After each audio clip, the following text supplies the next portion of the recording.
बिस्मिल्लाहिर्रहमानिर्रहीम। दोस्तों अस्सलाम वालेकुम। हम हुकूमत पाकिस्तान और चारों सूबों बशमूल गिलगित बल्तिस्तान आज़ाद कश्मीर की हुकूमतों से ये गुजारिश करना चाहते हैं कि जितनी भी नई सोसाइटीज़ बन रही हैं उनमें इस चीज़ को श्योर किया जाए कि कब्रिस्तान, मस्जिद, पार्क, स्कूल की जगह एलोकेट की जाए। लाहौर में हमने देखा है कि ये नहर के साथ हरबंसपुरा की तरफ जो सोसाइटियाँ छोटी छोटी बनी हुई हैं, इनमें पहले तो कब्रिस्तान की जगह रखी जाती है, बाद में वो भी बेच देते हैं। और इसके साथ साथ जुल्म ये है कि मस्जिद की जगह पहले एलोकेट करते हैं, बाद में वो भी फ़रोख्त करके भाग जाते हैं।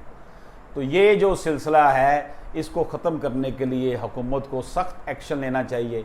इस हवाले से हम भी ह्यूमन राइट्स फ्रंट इंटरनेशनल की जानब से मैं ख़ुद भी एक एप्लीकेशन जो है अरबाब इख्तियार को भेज रहा हूँ कि ये बेचारे जो लोग इन सोसाइटीज़ में इतने महंगे दामों प्लाट या घर ख़रीदते हैं, बाद में इनको अपने अजीज़ो कारब की फौतगी के बाद कफन दफन के लिए दूर दराज जाना पड़ता है और ये मसाइल का सामना करना पड़ रहा है। इस हवाले से हमने अपनी वॉइस रेज़ की है और इंशाअल्लाह ताला ये वॉइस रेज़ होती रहेगी। इजाज़त दीजिए। अल्लाह हाफ़िज़।